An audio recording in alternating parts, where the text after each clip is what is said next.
Começa agora Pessoas de Valor, direto aqui da De Casa, para mais de 193 países. Na verdade, a gente está pegando no planeta através da Soul TV. São canais que estão dentro da Soul TV. E hoje a gente vai falar um pouquinho sobre tecnologia, sobre empreendedorismo, startup, sobre um monte de coisas, porque eu estou aqui com o Léo Miner. Cara, seja bem-vindo. Muito obrigado. Um prazer ter você aqui. O Léo que veio, né? A gente está em Santos, né? Para quem está assistindo a gente fora, a De Casa fica em Santos, né? Que é onde é a nossa sede aqui. Mas o Léo veio da Grande São Paulo, desceu aqui exclusivamente para gravar com a gente. E aí, ainda bem que agora a gente tem uma cobertura, porque se for ver de São Paulo para Santos, até ficou perto de onde a gente está cobrindo, né? Que é muito legal. É verdade, é um baita prazer. Obrigado pelo convite, cara. E aí você trabalha um pouco com essa questão da tecnologia, com segurança e tal, e aí até legal que os nossos entrevistados vestem a camisa, né? Você tá com a School Guardian. Eu queria até começar por aí, assim, me fala um pouquinho sobre como que funciona essa coisa da School Guardian, né? Para a gente abrir um pouquinho e aí depois a gente se aprofundar nesse tema sobre a questão da tecnologia, das novas gerações e tal, e principalmente sobre essa questão da segurança. Legal, e acho que vale citar que nasceu quando eu fui buscar meus filhos na escola, esse projeto, né, 10 anos atrás, um projeto, fui buscar meus 2 filhos mais novos, tenho 3, mas fui buscar os meninos na escola e aí demorou pacas e a gente começou dali mesmo, eu e meu sócio, a desenvolver esse conceito do que hoje é School Guardian. A gente chamou Filho Sem Fila por muitos anos e desde 2021 a gente mudou para School Guardian porque a gente começou a vender para outros países e aí Filho Sem Fila só funciona aqui, né? Sim, não daria para exportar. Mas funciona, a premissa é aumentar a segurança dos estudantes quando eles estão na escola ou nos trajetos para a escola. Então tem uma série de funcionalidades que somadas de acordo com a necessidade de cada escola, que são os nossos clientes contratantes, digamos assim,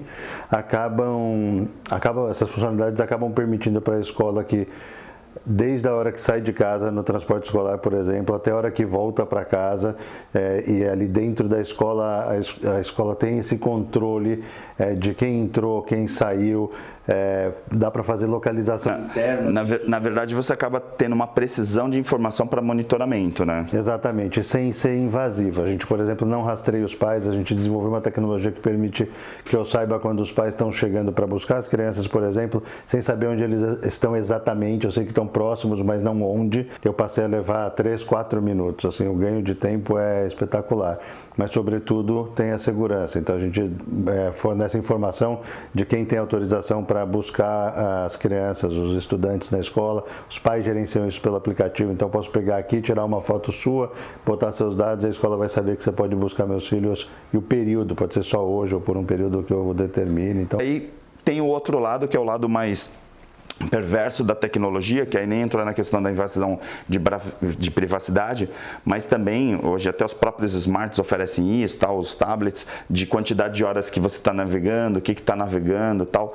Você acredita que até com inteligência artificial, esses novos aplicativos, a gente vai conseguir chegar no meio termo, por exemplo, para conseguir oferecer, por exemplo, a navegabilidade, por exemplo, e ter uma qualidade de vida?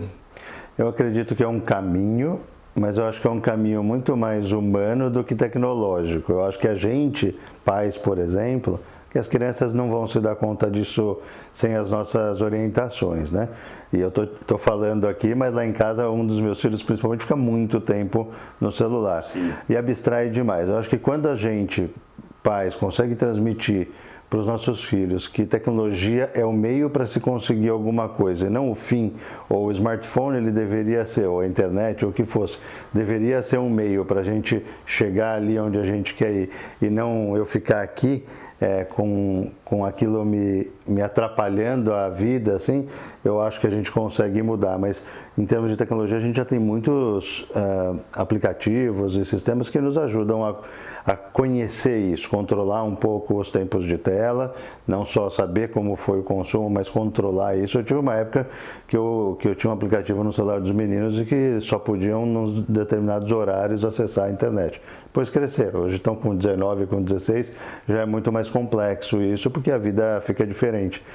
Mas esse controle eu acho importante para que eles tenham essa, ou para que a gente tente que eles tenham esse limite aí. Os próprios relógios, né? Outro dia a gente estava aqui conversando com o Daryl, que é antropólogo, tal, pesquisador, e ele também curte, né, essa coisa da inteligência, principalmente ele está pesquisando uma inteligência artificial, e ele estava falando, por exemplo, dos novos Apple Watch e tal, que de repente você consegue monitorar, por exemplo, se a pessoa está estressada, se ela está, por exemplo, de repente numa atividade que está gerando mais tensão, se ela está produzindo de repente cortisol, se ela está mais, né, assim, ver de certa forma o estilo de vida, né, de um ambiente tóxico ou não, ter uma repercussão inclusive na saúde física mesmo, né, além da mental. Aí se você for pensar, por exemplo, nesse relógio, esse tipo de monitoramento, imaginar que a gente já está falando lá na Universidade de Singularidade sobre implante neural, para conseguir monitorar tudo isso sem precisar de um smart, né, porque o smart também é, de certa forma, se você for ver o smartphone, ele é uma tecnologia, um hardware provisório, porque daqui a pouco as pessoas não vão, já tinha até o Google Glass, já tinha algumas coisas paralelas, mas aí essa tecnologia de relógio e tudo mais, e aí monitoramento, até que ponto, e aí a gente estava falando de invasão de privacidade, eu vou mais além, até que ponto a gente não está criando uma tecnologia e uma sociedade que vai entrar lá no 1984 do George Orwell, do Big Brother, que as pessoas não vão ter mais liberdade, porque como você mesmo falou, antes de chegar na escola eu não sei onde o pai está, mas eu sei que está perto. Mas na prática hoje com câmeras espalhadas pela cidade, qualquer prédio, qualquer tudo, está todo mundo monitorado o tempo inteiro. Sim, acho que esse tipo de informação de câmeras, tudo a gente ainda não usa, mas se a gente vai para outras sociedades como a chinesa, isso já está em uso de verdade para manter a organização ali, digamos assim, né? E não é um julgamento, tá? É uma constatação, assim. Eu não acho que a gente não vai chegar nesse ponto de 1984, não. Eu acho que a gente está caminhando fortemente para isso. Mas ainda que fosse isso, que a gente chegue nisso, eu ainda diria para você que eu não acho de todo mal e não necessariamente ruim. Eu costumo, o meu celular, meu tablet, meu computador, eles são completamente, a localização, tudo isso que eu faço, ele é completamente disponível, porque eu sei que eu estou fazendo as coisas ok de fazer, eu não estou fazendo, não estou dando nenhum passo fora da linha. Então, ok, o benefício que isso me traz de me mandar lembretes quando eu chego num determinado lugar, ou quando eu saio de um lugar, ou quando dá um determinado horário, seja lá o que for, isso é espetacular, me ajuda. E aí eu estou usando a tecnologia para melhorar a minha qualidade de vida, para eu ter mais desempenho em alguns momentos na minha profissão e tudo isso. Aí a tecnologia como meio faz todo sentido. Aí eu não vejo nenhum problema, tá? Pode me monitorar aí, a gente até brinca, que eu acho que não é brincadeira, o Google tá ouvindo a gente. E tá. Mesmo, né? Tanto que tem essa coisa do remarketing, né? A gente tá aqui falando de viagem, eu tô falando de escola, daqui a pouco eu vou navegar na rede social, aparece propaganda de escola, aparece propaganda, de repente, de uma empresa de monitoramento, sei lá, ou seja, tem essa coisa de realmente estar ouvindo mesmo quando a gente não tá navegando, né? Inevitável. Mas aí, vamos lá, para essa questão de segurança, efetivamente. Eu queria ir para uma outra página de segurança, sempre explorando que você tá aqui, né? Porque eu sei que também você é do acadêmico, você é pesquisador, tudo. Como que fica, por exemplo, essa coisa toda de a gente estar navegando, né, e estar com reconhecimento facial, com biometria, tal, tá tudo ficando muito mais seguro, entre aspas, mas ao mesmo tempo mais acessível, porque hoje a gente está vendo pessoas sendo sequestradas e levando o smart lá para fazer sequestro relâmpago, esvaziar a conta, tal, porque tá tudo no smartphone. Como que você vê isso, assim? Qual é o caminho, né? É outra questão que não é tecnologia, né? Mas é o uso que a gente está dando para a tecnologia e uma questão social super importante do nosso país, né?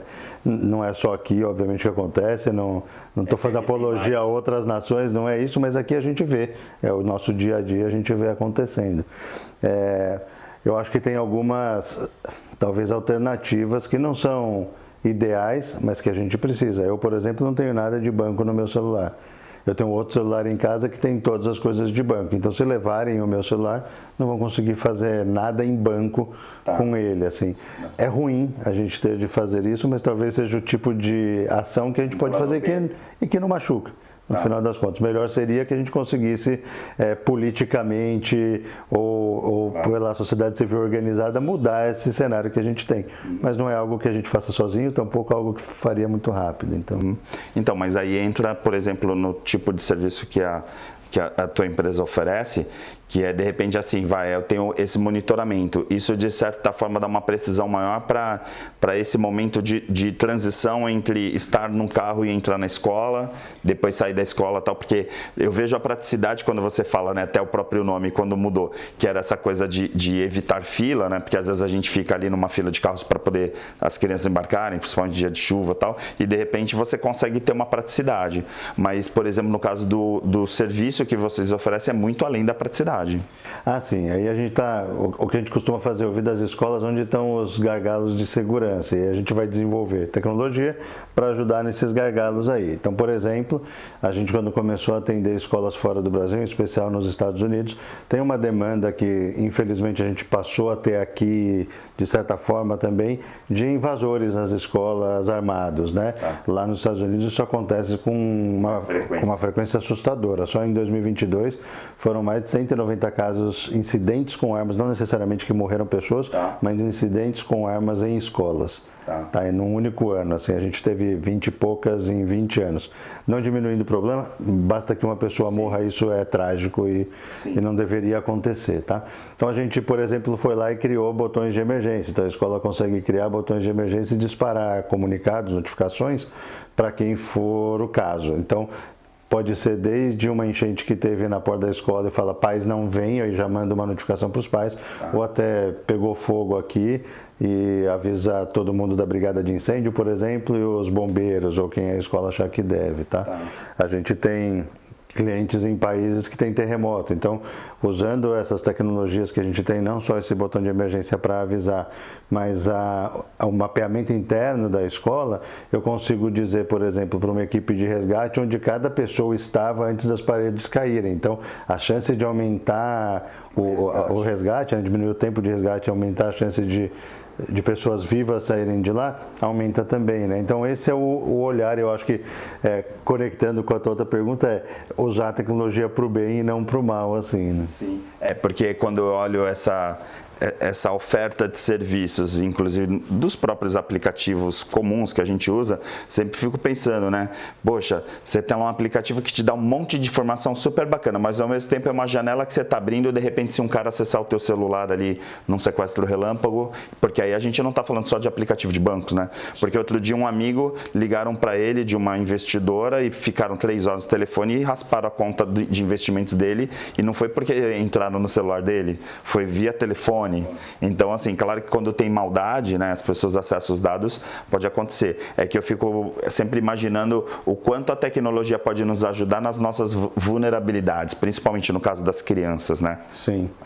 Aí até falando em conteúdo também, né? Tá cheio de, a maior parte das pessoas, eu diria, tá cheio de fotos lá das suas famílias e não sei o que lá, muitas vezes as crianças com uniforme. É uma coisa que eu acho que a gente deveria evitar. Isso não dito por mim, mas dito pelos especialistas, por polícia e tudo, né? Para tomar esses cuidados. É claro que aí vai entrar na questão que você entende infinitamente melhor do que eu, mas na questão psicológica, né? De a gente querer mostrar essas coisas todas, mas tem de ter algum limite para isso. Porque isso sim acaba, né? Porque uma pessoa vai stalkear a outra ali, descobre um monte de coisas que você mesmo deixa muito transparente nas redes sociais, né? Com certeza. Eu vou fazer um rápido intervalo aqui no Pessoas de Valor, a gente volta num minutinho.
Estamos de volta com Pessoas de Valor. Deixar um abraço aí pro pessoal da 40 Graus TV lá da Bahia.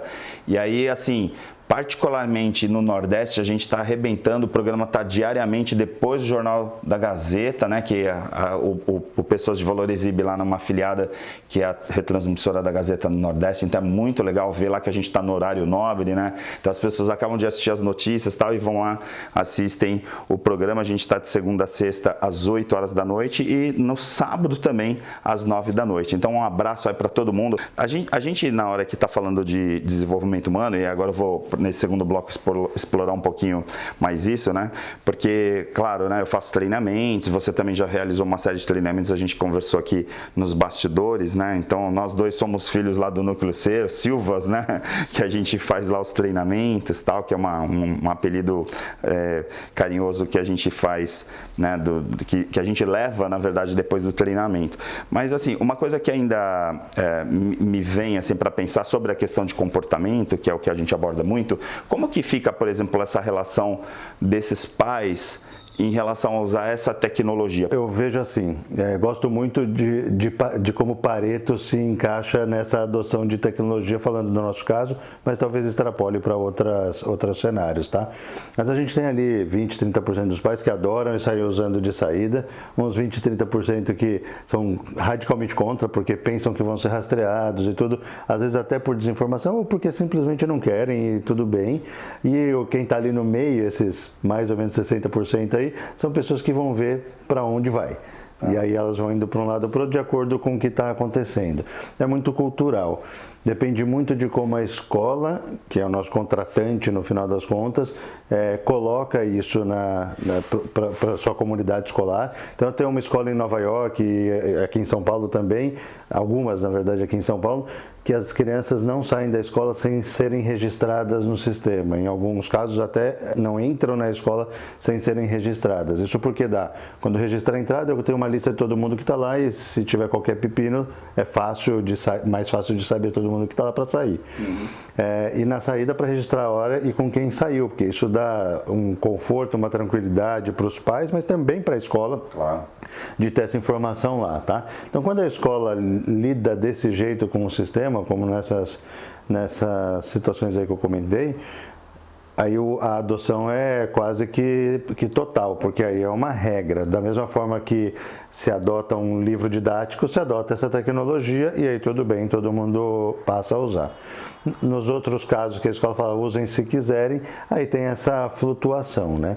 Mas trazendo para a questão cultural, a gente tem uma escola em Kuala Lumpur, na Malásia, que culturalmente é exatamente o oposto da gente em vários aspectos.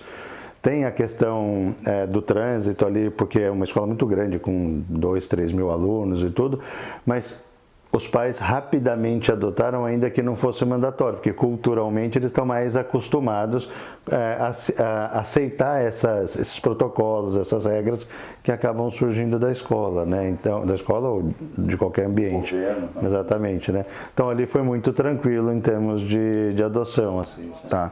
Aí, por exemplo, no caso vem algumas universidades, por exemplo, e aí escolas também, que implantaram num determinado tempo, anos atrás, a questão da catraca eletrônica, aí passava tal. Só que para mim vem um conceito, e aí queria trazer um pouco para você essa discussão desses contrassensos, porque de repente, assim, se você sabe que aquela criança está lá, e aí você tem a localização dela, inclusive dentro da escola, por exemplo, por que a escola ainda vai fazer chamada de falar Joãozinho, Pedrinho, número 1, número 2 e tal, se de repente a pessoa já registrou a sua entrada e ela já está, entre aspas, presente ali, né? E aí ainda me vem essa coisa de mudança de paradigmas, de aceitar a tecnologia por inteiro, porque eu imagino a quantidade de benefícios que, por exemplo, o teu tipo de serviço e o hardware e o software que está envolvido nisso poderia facilitar em N outras questões, né? A gente tem conversas com faculdades, por exemplo, com as câmeras que eles já têm instalados, ou até instalando câmeras,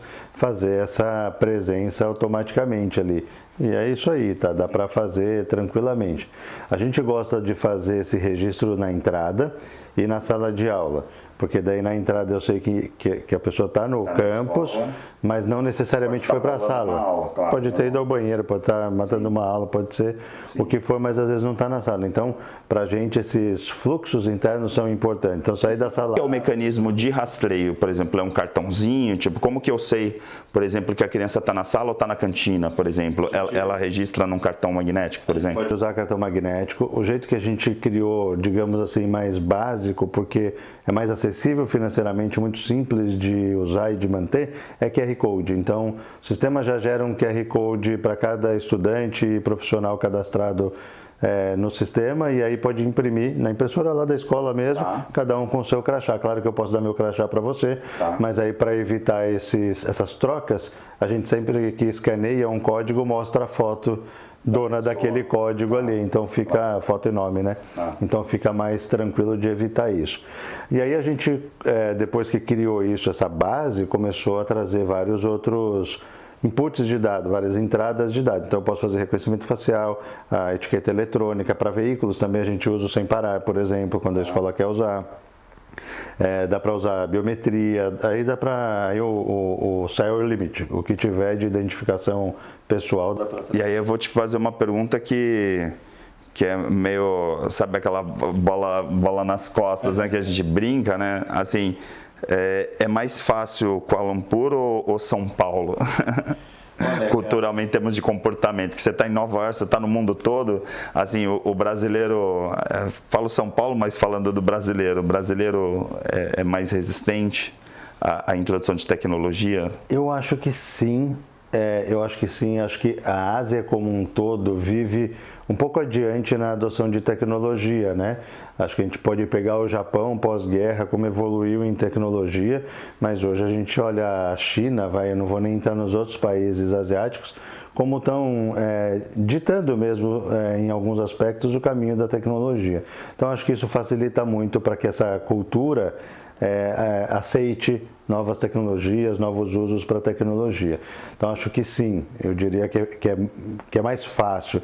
Por outro lado, tem todo o aprendizado da gente daqui, que não conhece a cultura de lá, de se adaptar, não só ferramentalmente falando, mas no diálogo e tudo, né? Fora o fuso horário, né? Para falar com a escola ou é 5 da manhã ou é 11 da noite, né? Então, mas faz parte do jogo também. E um medo que todo mundo me fala, né? A gente já discutiu aqui algumas vezes no Pessoas de Valor, que é o efeito Skynet. Para quem assistiu filmes de ficção apocalípticos, eu estou monitorando, todo mundo está sob controle, aí está vindo a inteligência artificial, e aí, de repente, a gente corre o risco de ser cancelado? Olha, eu não vejo dessa forma, né? Eu acho que a gente tem, de novo, como a gente vai usar a tecnologia, pode ser usar para o bem ou para o mal. Se a gente usar direitinho, acho que a gente vai ganhar muita qualidade de vida. Acho que diferente do que a gente vê hoje, que a gente se inundou de trabalho ou de qualquer informação, a gente não tem mais aqueles momentos nossos, falando em linhas gerais, eu acredito que tecnologias como inteligência artificial generativa, que nos ajudam ali a construir conteúdos ou interações e ganhar tempo, eu acho excelente se a gente continuar usando para isso. Na dúvida, eu sempre falo bom dia, boa tarde, boa noite, obrigado para o ChatGPT. Tá, mas na dúvida. Porque aí ele vai virar teu amigo, né? Seja amigo da tua inteligência artificial, né? É porque até já tive aqui pessoas que são cientistas na área de computação, tal, o próprio Fernando Cordella já teve aqui, a gente discutiu essa questão do efeito da caixa preta, né? Não sei se você leu sobre isso, que assim, a tecnologia está se autodesenvolvendo, quer dizer, existiam alguns gaps e eles estão preenchendo esses gaps, ou seja, ficando com a sensação de que o homem programou, por exemplo, olha, não pode passar essa barreira aqui. E aí, de repente, a inteligência artificial deu um golpe e conseguiu ultrapassar essas barreiras. Ou seja, está saindo do controle do humano, né? E aí, se a gente falar assim, o que estraga o planeta? O homem está fazendo o planeta entrar em extinção. E a máquina entender isso como uma verdade, de repente entra na Skynet. Olha, como que a gente salva o planeta? Acabando com os homens, né? Eu acho que esse é efeito que vem muito no imaginário das pessoas, né? Isso não com robôs ou com IA, mas isso está no cinema também à torta e à direito, né? Claro, imaginário. Assim, tá cheio de filmes aí. Mas eu não sei, eu não consigo enxergar isso, mas eu não tenho esse conhecimento dessas pessoas, por exemplo, que você citou. Mas isso não me aflige de verdade, viu? Para isso, pelo menos, estou bem tranquilo. A gente pode dizer na prática, assim, que hoje a gente tá nesse... A gente fala de um ponto de singularidade, né? No momento de transição, onde a gente tem uma qualidade de vida que nunca a humanidade teve. E grande parte por causa da tecnologia que a gente mesmo desenvolveu, né? Isso é indiscutível, né? Poder, por exemplo, economizar meu tempo na hora de levar a minha filha na escola, ou tirar e trazê-la e levá-la com mais segurança, é o tipo da coisa que não tem como falar, vou resistir a isso, né?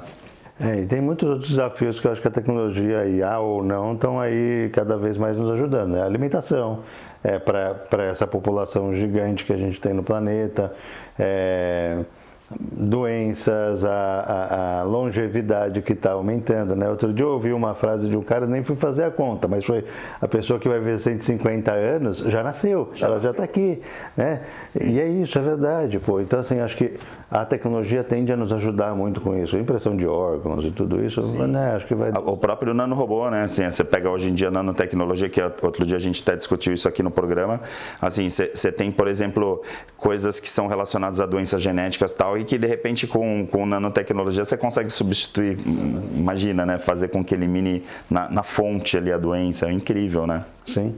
Vai trazer outras questões para a gente tratar, com tanta gente vivendo por tanto mais tempo e tudo isso. Mas legal, vamos usar esse conhecimento adquirido para ir melhorando isso, né? Perfeito. Léo, muito obrigado. Queria pedir para que você falasse com aquele dono de escola ou aquela dona de escola que está assim, isso nunca vai chegar aqui e tal, porque é isso, tal, seja aquela pessoa resistente, que recado que você dá para essa pessoa que está nos assistindo? Vamos lá. Olha, é muito mais do que chegar aí essa situação da segurança, é sobre como a gente quer ser percebido e reconhecido pelos nossos clientes. Então, se eu posso entregar um produto de qualidade, no meu caso, ou uma educação de qualidade para uma dona ou dono de escola, e ainda dar essa paz de espírito para o cliente, não tem por que não. É tecnologia escalável, é acessível, é super legal e fácil de ter em qualquer ambiente. E assim, eu que como educador, né, eu sempre falo, né, dou palestras muito para professores, educadores, e eu falo muito assim, né, que a aula se tornou uma parte talvez importante, mas menor do que era antigamente em relação à experiência que é a educação. Porque aí, assim, se você tiver uma boa aula, mas a experiência na escola for negativa, ou ao ir ou voltar da escola, ou em casa, as atividades, né? A gente teve a pandemia com problemas de home office e tal, isso tudo vai impactar na educação, né? Sim, não tenha dúvida. E a gente tende a se adaptar lá na sala de aula, trazendo interações pedagógicas que estão alinhadas com o que essas novas gerações gostam, a forma deles aprenderem. Hoje você consegue ter o ensino individualizado, se quiser, né? Então, assim, a gente, aliás, tem uma startup parceira nossa, chama U4Hero. Eles desenvolveram alguns jogos digitais, mas que permitem que as tomadas de decisão nos jogos sejam interpretadas em relação às competências socioemocionais. E a gente está conectado porque, inclusive, a gente consegue saber quem está sofrendo ou quem está fazendo bullying. E aí a gente consegue diminuir e olhar para isso. Então, assim, legal, não tem essa situação na escola, mas você pode não prevenir, pode não ter percebido, mas se puder prevenir, é excelente, né? Perfeito. Cara, muito obrigado. A gente só falou um pouquinho, né, sobre o Vertente, porque você falando aí de startups, então a gente acabou nem falando de startup e empreendedorismo, então já fica o convite para que você volte mais vezes no Pessoas de Valor para a gente pegar os outros recortes do Léo, né?